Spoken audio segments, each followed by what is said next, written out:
LatumWay. Sorry, just listening to some Nightwish there. So today I've decided to be quite ambitious. The last few videos I've made on my channel have been a bit shit because they've just been introducing things and giving information.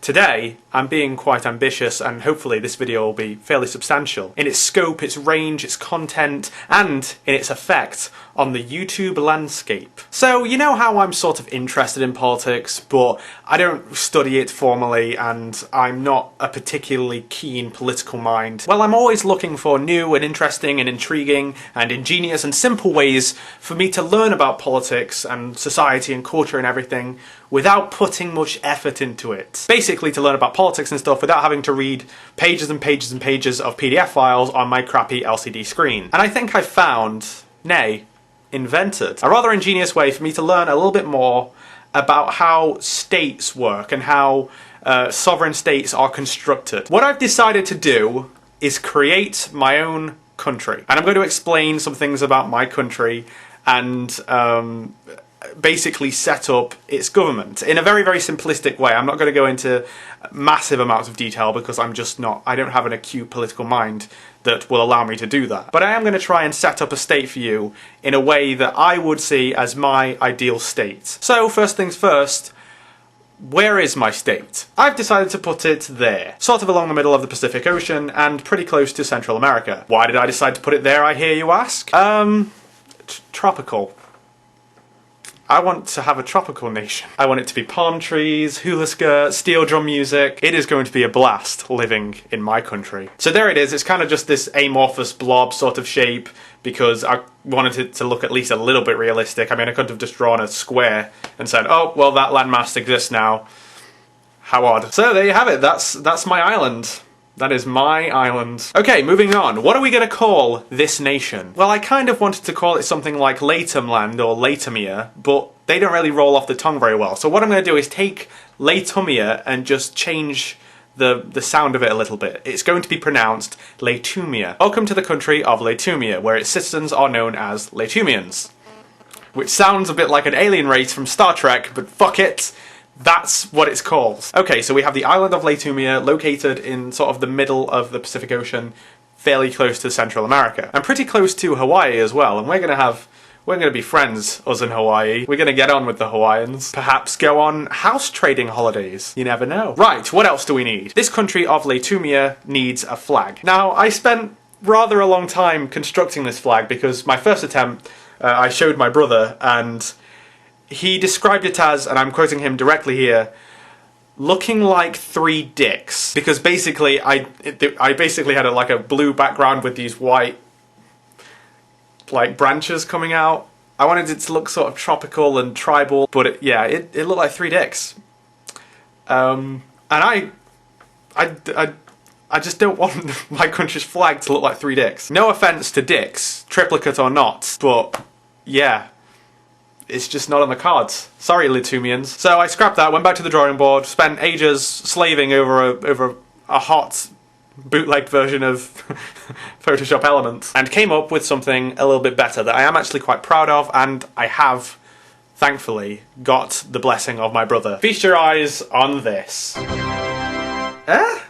You like it? It's good, isn't it? As you can see, it's kind of a dark navyish blue background with 3 white horizontal stripes and 3 white vertical stripes, which are kind of woven into each other in the centre. Now, because I'm a sentimental douchebag, these white stripes actually do have individual meanings. The vertical lines symbolise what we stand for in Latumia: democracy, equality, and liberty. The 3 horizontal lines are what bind us together. They are unity. I actually kind of like it. I'm quite proud of it. My flag doesn't have an official name. It is just the flag of Latumia. So, we have a territory, we have a name, we have a flag. We are well on our way to becoming a sovereign state. All I need now is a UN resolution. Get it? No? Okay. Right, so I said I wasn't going to go into too much detail about Latumia because it would just be impossible for me to think of everything. Like, for instance, I can't provide a backstory on the history of this nation. For the purposes of this exercise, it did just pop into existence. Or, I don't know, it's been there for a long time, but no one's colonised it yet until now. Because if I, for instance, arbitrarily put an indigenous population onto it, that brings with it massive amounts of historical significance, and, you know, it totally informs what kind of government I'm gonna... It's just I'm not gonna, you know, just arbitrarily create an indigenous population. I can't do that. I'm being arbitrary enough in just creating a frigging island in the middle of the Pacific. I cannot create a whole backstory and insular culture within LatumWay. So let's just move on. What is my country's government going to look like? Well, let's start with some simple things. First and foremost, LatumWay is a democracy, ruled by the motherfucking people. I don't want none of this authoritarian shit. The people who run the country are democratically elected by the people. Alright, that's the bottom line. Second of all, I have to choose between the parliamentary and the presidential system of government. Being the wondrously biased person I am, I want my country's government to be parliamentary because I live in a parliamentary country now, in the UK. And I just feel like I prefer it to the presidential system. The difference between the two is basically that the parliamentary system gets its executive branch from the legislature, meaning that the legislature and the executive are kind of intertwined. See? Like my fingers. In a presidential system, the executive is separate from the legislature. Now, I tend to like the idea of a parliamentary system more than a presidential system. Parliamentary systems tend to be a little bit more stable, and I kind of prefer that. Maybe that's just my personal bias though, as I come from a country that does have a parliamentary system, but it is what it is. LatumWay has a parliamentary system. Right, so it's a parliamentary democracy so far. What else can we do to it? Okay, should it be a unitary or a federalist system? Well, that generally tends to depend on how big the country is. As I understand it, a federalist country, a federalist state, is one that has devolved levels of sovereignty. In a federalist system, there are states or provinces or counties, whatever you want to call them, that have certain sovereign rights that the federal system cannot infringe upon. But all the states, provinces, whatever you want to call them, come together under the federal level. A unitary state is one in which there's only one level of power, and any divisions that do exist only have power because the unitary central government chooses to give it to them. Essentially, the powers of the administrative divisions within a unitary state can be voted upon, can be changed by the central government at any time. So, for instance, the United States is a federal state. Within it, it has various states. California, Indiana, Rhode Island, New Jersey, Ohio, just to name a few. And those states have certain powers that the federal government cannot infringe upon, but they all exist under the federal level. The United Kingdom, where I live, is a unitary state. Now, I live in England, which is a constituent country within the United Kingdom. Wales, Scotland, and Northern Ireland do have administrative powers of their own, but only as a result of the central government of the United Kingdom saying that they can. Now, generally, federalist systems work better with big countries that have a lot of divisions based on things like ethnic group, or local culture, or separate political beliefs that are generally more polarised in different parts of the country. So federalist systems tend to work with large countries. Smaller countries like the United Kingdom generally don't need federalist systems. They're just not really necessary. We're not big enough. So, what does LatumWay need? Well, by all accounts, it is a fairly big island. I'd say it's about the size of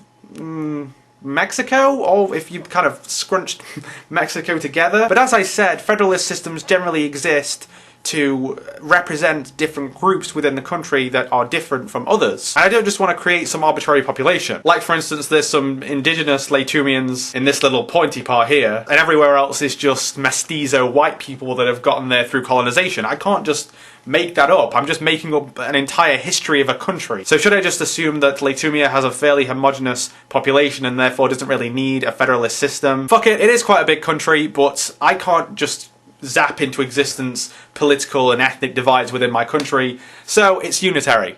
Deal with it. Right, so we have a unitary parliamentary democracy so far. What else can we do to it? Alright, how many houses should there be in my government? Should it be unicameral or bicameral? Well, we have to ask ourselves, why do unicameral and bicameral legislatures exist? Again, it tends to be dependent on the sort of population you have. And on top of that, within systems like bicameralism, there is some degree of flexibility on whether one house is more powerful than another. For instance, America's legislature is bicameral. The original idea being that the Senate would be made up of rich people, basically, because apparently they're wiser, they're more knowledgeable about things because they're wealthy and they've been brought up within this entire political system. That was the original intent of the Senate. The House of Representatives would be elected publicly and the Senate wouldn't be. The Senate would basically be there to make sure that the House of Representatives don't do anything stupid. Ultimately, however, this eventually got changed in 1913 with the introduction of the 17th Amendment, which mandated that the senators of the United States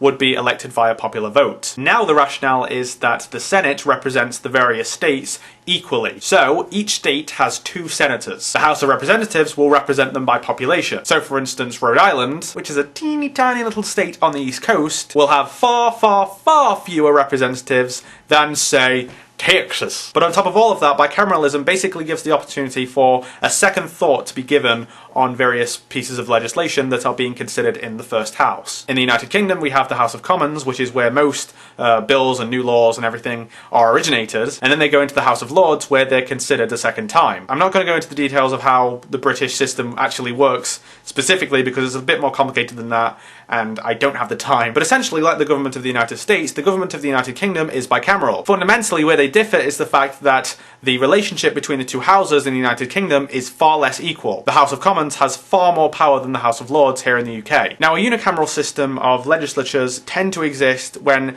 there isn't a widely spread belief that a multicameral legislature is necessary. And generally, unitary systems are seen as more efficient. Laws only have to go through one chamber, so the system is a little bit sped up. But the bicameral system does offer a checks and balances kind of thing, in which you can have a second thought on what's going through the government at the moment. So, should the government of LatumWay be bicameral or unicameral? Well, it is a unitary state because I don't have to worry about massive ethnic or cultural or language divisions. So it is possible that my hypothetical homogeneous population could be represented fairly well in a unitary system, but I think I'm going to err on the side of caution and go with a bicameral system, because it does basically give us a second chance to have a look at the laws that are being generated by the government and tweak them and change them if they need to, or just get rid of them if they're totally dumb and stupid, like for instance DOMA. So yes, I am going to be a cautious Cathy.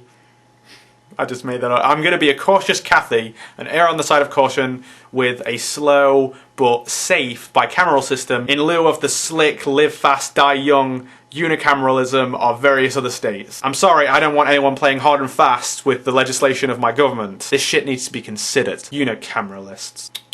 Now, some of you might be sitting there thinking, hey, what about tricameralism? Fuck off. Right, so far we have a bicameral, unitary parliamentary democracy. It's shaping up pretty darn fucking well. Alright, let's go for the big one. Should my government be fairly big or fairly small? In that the scope of what the government does is limited to just things like emergency services, or might extend to things like healthcare, which I would say is an emergency service, but whatever. America! Or for instance, things like a public broadcaster. Now, if you don't know already, I am actually British. I don't know if I've mentioned that before, but yeah, I'm totally, like, full-on Brit. And in the United Kingdom, we have things like the NHS and my beloved BBC. I love the NHS and I love the BBC. I think they are brilliant. So I think I'm just going to be a biased Billy. This is fun, and mirror what I have at the moment, which is a fairly large-ish state, which gives us things like national healthcare and the BBC. Social democracy, woo, yay! So what have we got so far? Slightly left-leaning, biggish, largest state, which is bicameral, unitary, parliamentary, and democratic. This sounds a lot like the United Kingdom, Jacob. Yeah, actually, it kind of does. Huh, that's odd. I seem to be just mirroring what my country has at the moment. Both LatumWay and the United Kingdom, where I live now, have fairly large bicameral, parliamentary, unitary democracies. It does seem a little bit like I'm just mirroring the United Kingdom. So what can I do to rectify that? What don't I like about the United Kingdom? Oh wait, that's right! The fucking monarchy! LatumWay is a goddamn republic. No one in my country is going to be born into rank. You got that, Queenie? Who I don't actually mind that much as a person, but I disagree with your entire institutional privilege. Queen Elizabeth II. Okay, calm down a little bit. Why exactly do I want a republic? It is because I don't want to waste money, even if it isn't actually that much, on a monarchy when I could spend it on an elected head of state, which I see as far more fair and less of a general affront to democracy in general. So yes, this is where LatumWay and the United Kingdom depart somewhat. Monarchy? Fuck off. What else don't I particularly like about the current makeup of the United Kingdom? Oh yeah, that's right. We're not actually secular. If you don't know already, the United Kingdom is fairly secular socially, but technically We have a state religion. Now, its role is a little bit more complicated and ambiguous than, say, the role of religion in Iraq. But there is still religion in my country. The full term for the expression of the Crown's sovereignty via legislation is the Crown in Parliament under God. There are bishops in the House of Lords, and though their influence is far less potent than it is in other countries, say Iraq, Afghanistan, Pakistan, places like that, I don't want it in there at all. So, Latumia is absolutely secular. Not this time, religion. Okay, so, the state of Latumia is a democratic, secular, bicameral, unitary parliamentary republic, which is generally quite large in terms of public services. It is similar to the United Kingdom where I live now in many ways, but in other ways, fuck the monarchy, it's quite different. I don't want to go into too much detail about specific